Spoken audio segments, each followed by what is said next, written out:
So greetings and welcome back to the Story of Man podcast. My name is André O Ferguson. On this podcast, we discuss topical issues affecting men in today's society. I specifically teach men how to learn how to choose love so that they can transform their relationships. And on here, we talk about some of the things that affect us as men, some of the that inform some of the choices that we make.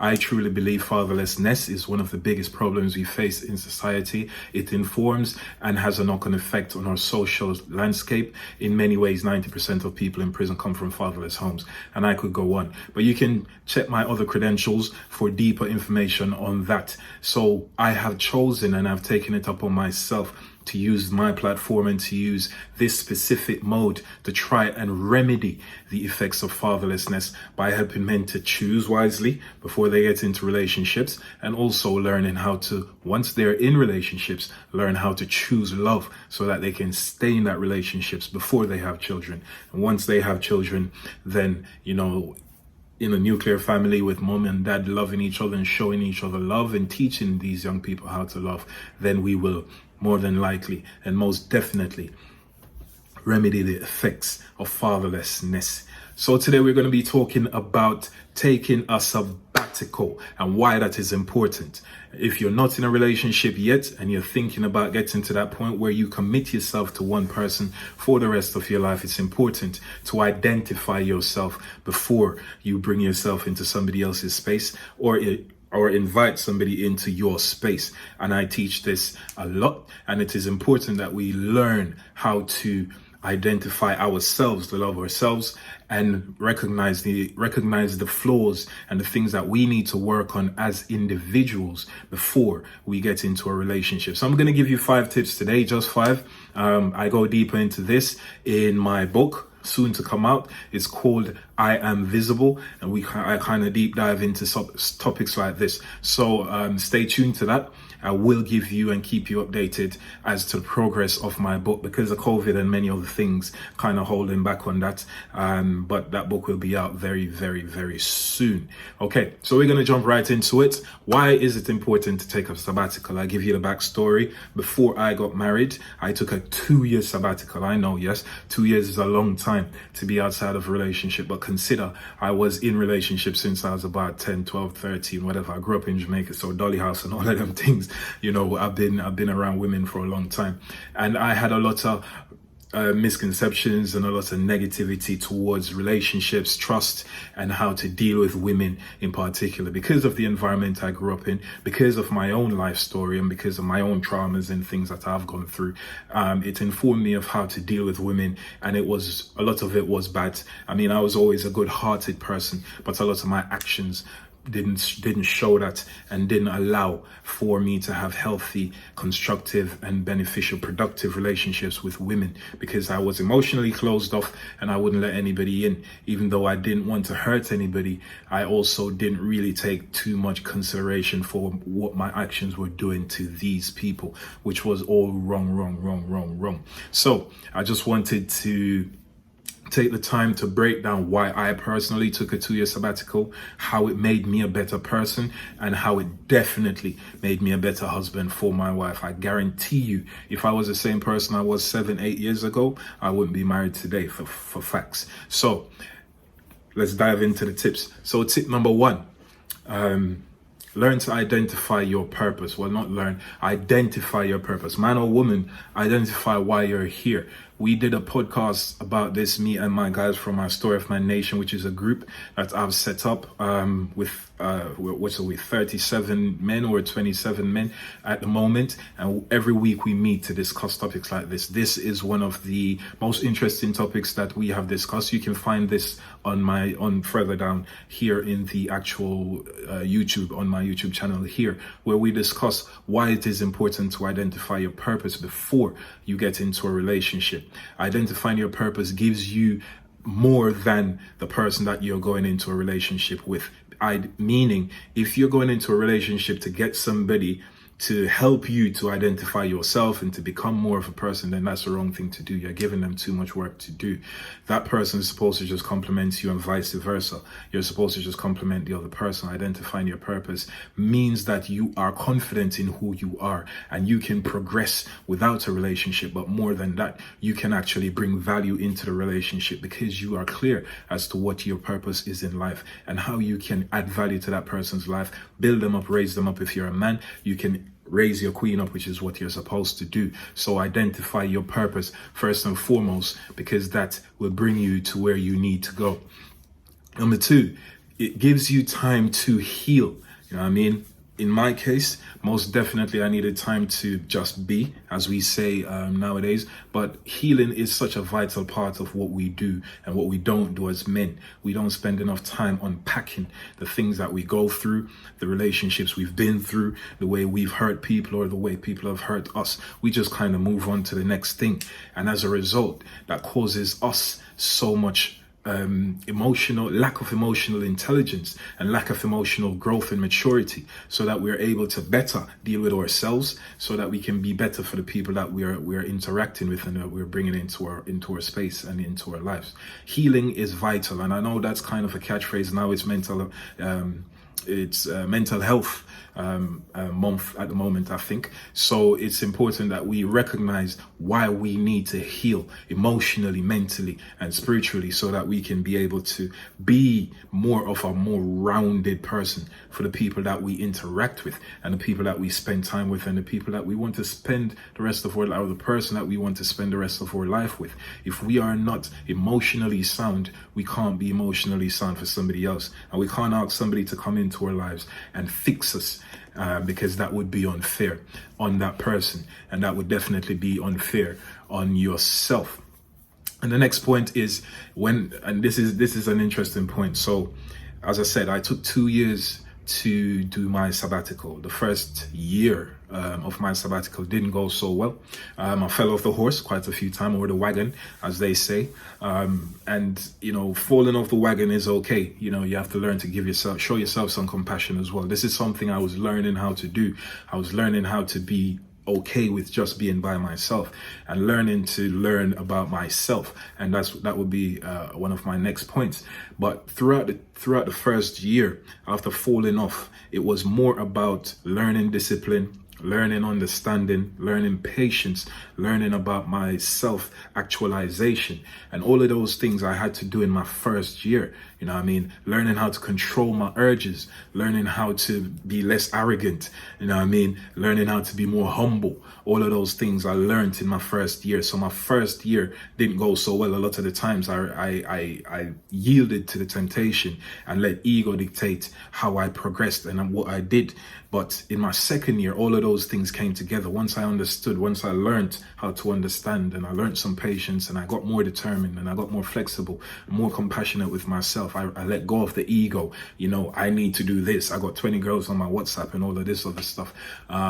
Once I let go of all of that and recognized that all of those things were negative, then in my second year, I kind of got more disciplined and learned how to go through the process of just learning about who Andre actually is, why I am the way I am, why I do the things I do, why I feel the way I feel, what are my trust issues, where my lack of trust comes from, and what to do about that. And once I had identified all of those things and started the process of working on all of these things, then the 2 years kind of came together. And understand this, I took 2 years. It might take you 3, it might take you 4, it might take you a month, it might take you less, it might take you more. It's a process, it's a journey. Don't get it twisted. There's no magic bullets here. I didn't heal in 2 years and became this guru all of a sudden. Learning how to love somebody is a process of time. I've been married for a year and a bit, and I'm going to be learning how to love my wife until the day we die, 100%. And I embrace that. I look forward to that challenge. And that's a blessing within itself. We grow as individuals. We learn as we grow. We're never fully complete in terms of learning. We're always learning. As my grandmother would say, if you're not learning, you're dead. So I know I'm not dead. So thankfully, I'm still learning. So that's what I did throughout my 2 years. So point number 3, because I might get to waffling on. I don't want to do that. So point number 3, in my second year, so just before I got married, I learned how and who my true friends are. You know what I mean? And being by yourself, taking the time to be by yourself, learn about yourself, let go of some of your negative habits, some of your bad habits, some of your nuances that, you know, you just picked up over time because of X, Y, or Z, but actually truly spending time with yourself and learning about yourself, what makes you tick, and learning how not to be influenced by others and your environment around you so much actually really reveals to you who your true friends are. And it's important that you know that also before you get into a relationship. So a lot of the time we get into relationships based on somebody else's opinion and not ours, based on what, you know, social norms are, you know what I mean, based on what the look are, or the trendy look, or I want that type of girl, I want this type of girl, you know what I mean, as opposed to what do you really want, what kind of connection do you want to make with somebody. And that is where we need to learn how to just be by ourselves, so we can develop a really good, close, tight-knit circle of friends who can support you in your growth and who can support you in your development as a man. And that's one of the most important things you're going to do, apart from learning and apart from choosing a really good wife and apart from learning how to love. Choosing a good circle of friends is one of the most vitally important things you're going to do with your life. And learning how to be by yourself, taking a sabbatical from relationships. And that means, you know, if you want to take a sabbatical from friends as well, you know what I mean, that's okay too. If you just need to be by yourself for a period of time so you can identify who your true linky them are, then that's important. And linky is a Jamaican thing, so big up all of my linky. Point number 4, learn how to value yourself by learning how to love yourself. You know what I mean? You were created for a specific purpose. You were created as you are. You are like no other human being on the face of this planet. Trying to be like somebody else or trying to fit into somebody else's idea of who you are is a bad idea every single time. You have to be yourself. And if you don't know who you are, then you can't be yourself, obviously. And if you don't know who you are, then you don't value yourself, obviously. A lot of us make a lot of choices based on lack of value for who we really are. I remember teaching one of my clients that, you know what, he was jumping around, you know, this to that, partner to partner, job to job, this to that. So I sat him down one time and I said, you know, how much do you value yourself? What value do you place on your heart? What value do you place on your mind? What value do you place on your emotions? What value do you place on your skill? He couldn't answer the question. And I sent him away to figure that out. And he took some time. But once he figured that out, he realized that, you know what? Jumping from relation to relationship is a bad idea, because that is not only devaluing the people that I'm jumping at, it's also devaluing me.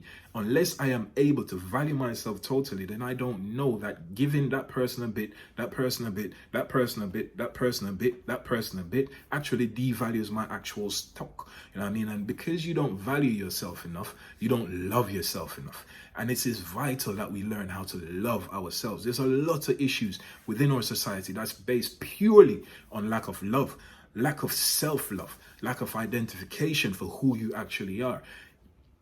I read something once and it said, don't look to make money, look to add value. You know what I mean? And it's the very same in relationships. It's not about, you know, the pretty thing on your arm or all of that sort of stuff. It's about who's going to bring more value to your life. And it's about whose life you can bring more value to. And unless you understand your own value to yourself, you can never do that for somebody else, which is what you're supposed to do within a relationship. You know what I mean? And if you don't understand that, there is no point getting into a relationship. So 5 and final, this is where we talk about the release, or what releases you from romantic anxiety. If you are a player, if like I used to be, and like a lot of people I know are, then you have multiple partners, and the romantic anxiety, or the anxiety, just the pure anxiety of being able to take care of all of these people, being able to, you know what I mean, try to remember everything you've said to all of these people, that causes a lot of stress. But also what we're talking about specifically here is the romantic anxiety. If you have to romantically provide for multiple people, then that's a massive amount of stress and anxiety that you're putting on yourself. And you being able to take a sabbatical for however long releases you from that romantic anxiety, releases you from the fact that you need to remember who you told what, who likes what, who needs what. All of that is stress, and that causes a lot of anxiety. And that brings itself out in many different ways. Sometimes it brings itself out violently. Sometimes it brings itself out, in some certain different forms of abuse. And we have to be able to stop doing those things permanently. If we are going to be able to stop doing those things permanently, we need to stop, putting ourselves through this romantic anxiety and stop abusing and hurting these people, because we have so many things to remember that we can't remember. And as a result, when somebody calls us out on something, we end up doing something that we shouldn't do. So taking a sabbatical releases you from romantic anxiety if you are that type of person. If you're not that type of person, you're just in a single person relationship, but that relationship necessarily isn't necessarily working out for whatever reason, and you still feel a responsibility to provide for that person romantically, then that will cause you stress as well. Being able to take a step back from that, if you're in that relationship and it's not working out, being able to take a step back from that releases you from that romantic and emotional, mental, spiritual anxiety that will cause. If you're a single person and you're not in a relationship, then you don't have that to worry about. And it frees up that space for you to, again, keep growing emotionally, keep learning about yourself emotionally, understand what your needs and requirements are emotionally. And that will save you a lot of stress. Like me, who had a whole heap of stress growing up, trying to go from pillar to post and remembering everything I said. And if you're anything like some of the people I know and work with, who are in single person relationships, but don't feel that emotional and romantic connection with that person, it's important that you both have that conversation and release yourself from that romantic anxiety, because it is not good for any of you. And these are my 5 tips, and we can go over them just to recap. So, number 1, find your purpose. Identify your purpose so you know what you're doing, know what you are, know who you are before you get into a relationship and before you start asking people to be in a relationship with you. Number 4, point 4 that I made, learn how to value yourself so you can learn how to love yourself. And number 3, find out who you will, by taking a sabbatical, you will find out who your friends really are. And by finding out who your friends really are, you'll be better able to build a more tight-knit, a more conducive relationship, a more tight-knit circle of friends that can better support you in your growth emotionally, mentally, physically and spiritually as well. And it will give you time to heal. When you take a sabbatical, you have more time to be. You have more time to understand your nuances. You have more time to understand your flaws. You have more time to work on those flaws. You have more time to unpack all the things that you've been through in life and how those things have affected you positively or negatively. And by having that time to heal from all of those things, then you'll be in a better place to be ready for the person that you're supposed to be with. You'll be more emotionally intelligent, more emotionally available, more considerate, more compassionate, and be able to give more love and more of yourself. And the last and final, which was my number 1, is identify your purpose. And I think this is key for everybody, man, woman. It's key to identify your purpose in life so that you are better able to bring more value to your relationship. And these are my 5 tips on why taking a sabbatical from a relationship is a very, very, very cool thing and a very important thing for you to do. Once you are able to do these things, then you'll be in a much better place to provide a better relationship for the person that you end up with.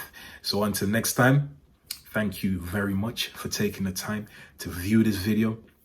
I hope it has been helpful to you. If so, please share it with somebody that you think it might be beneficial to. Also remember to like, subscribe to this channel so that you will get the updates when I upload something. And remember, this channel is not about clout. It's not about likes. It's not even about subscriptions. It's about learning how to support each other. I truly believe that my purpose on this planet is to support men in being better men, and specifically help men to learn how to choose love.